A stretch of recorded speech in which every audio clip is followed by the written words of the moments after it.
Okay, I had a leak on my Navigator from the rear pipe of the intake manifold, and at first I didn't know what it was, so I ended up cutting this T connector because I couldn't find the leak, and it was still leaking right after I added that T connector.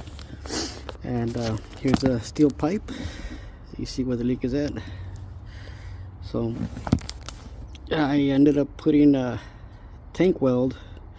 That didn't work, so I had to peel that off. So now I'm gonna grind it down, and I'm gonna add that water JB weld. With water JB weld. Let's see.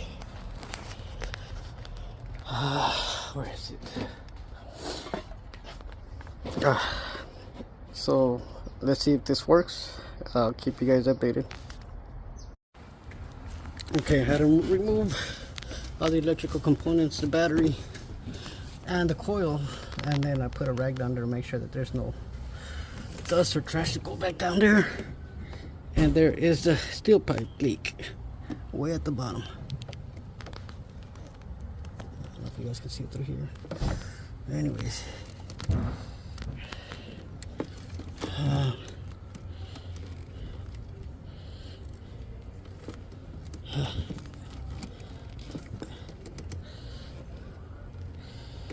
there you go.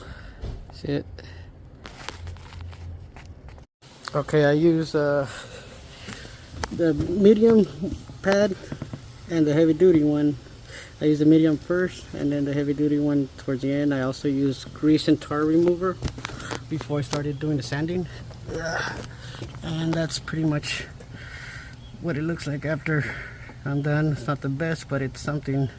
At least I got the rust out mainly, but that's what I'm gonna be covering up. So let's see how it turns out. Not my best work, but it's something. There it is. Just waiting for it to dry out now.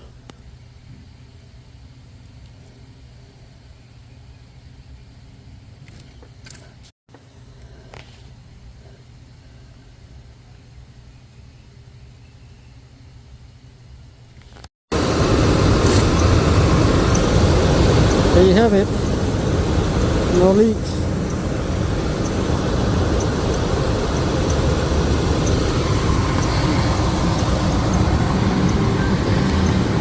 So it's running. Let's see how long it lasts us.